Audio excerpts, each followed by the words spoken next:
I'm here with Ticats equipment manager Drew Stroschein. And Drew, my question is, how does one become an equipment manager? Well, for me, it was started off with volunteer hours, and with a lot of the kids that I get coming through our doors, it starts off as the 40 hours of community service that you have to kind of get. And in the past few years, we've kind of had to work the community angle and make it seem like more of a community business than a profit business. But it's been a great experience, and that's kind of what first got my foot in the door, my first training camp. And at the time, I was the only kid who was with our organization, kind of helping out, being a ball boy at practice. There's a few that had done game days and stuff, but on a daily basis. And I was kind of forced into the fire, learned how to do a bunch of things by the time I was 14, 15, and just carried on from there, and you've just kind of stuck around like a piece of furniture.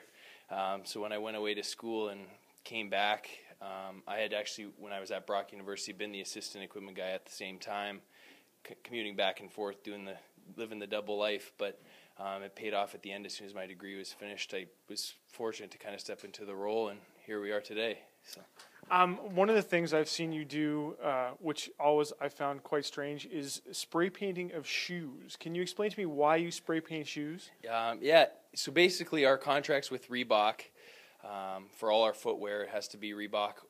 Currently, it's actually Adidas, because Reebok has actually gotten out of the football cleat business. So it's Adidas or Reebok footwear.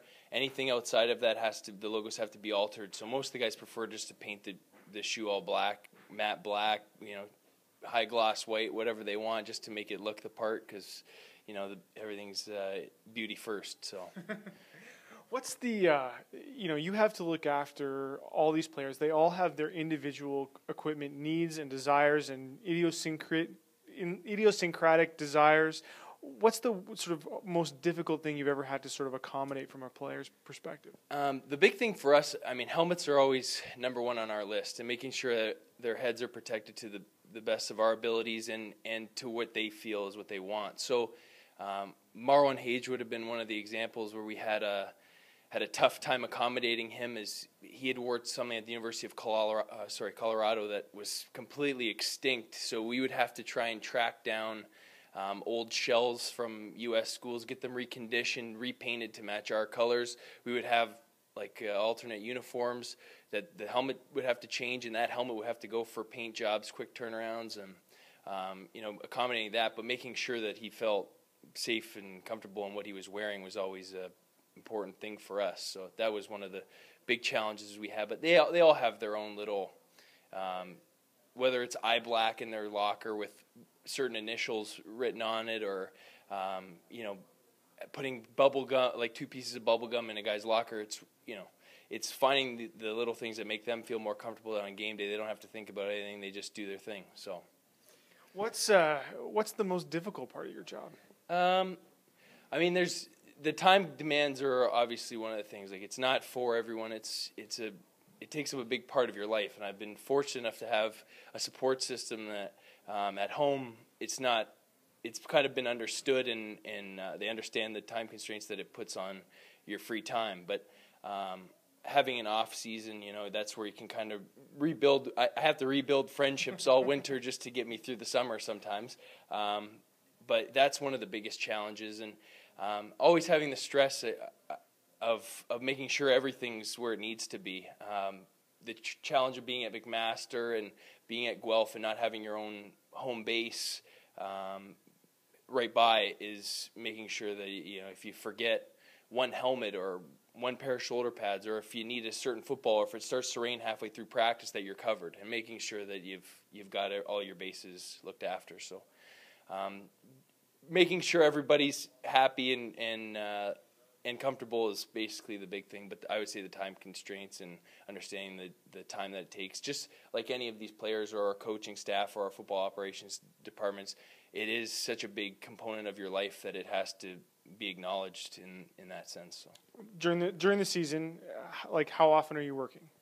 We come in most days throughout the week.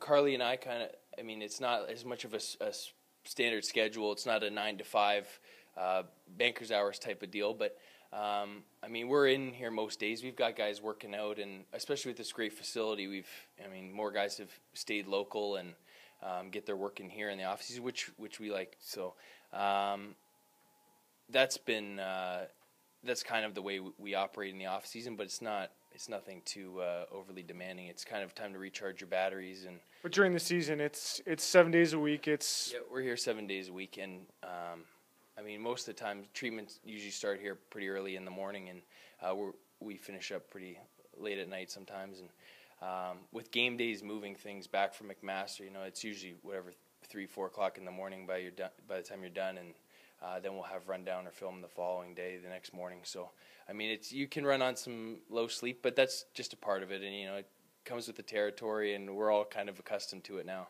What's the best part of the job? I mean, I love coming to work every day.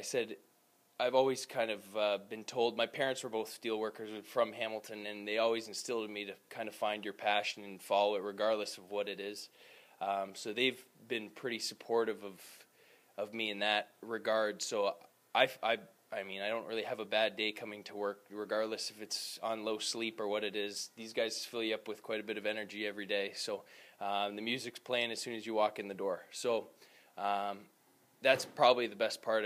Never having the dread of having to go to the office is enough joy for me. So I appreciate you doing this, man. Thanks. Thanks, Drew.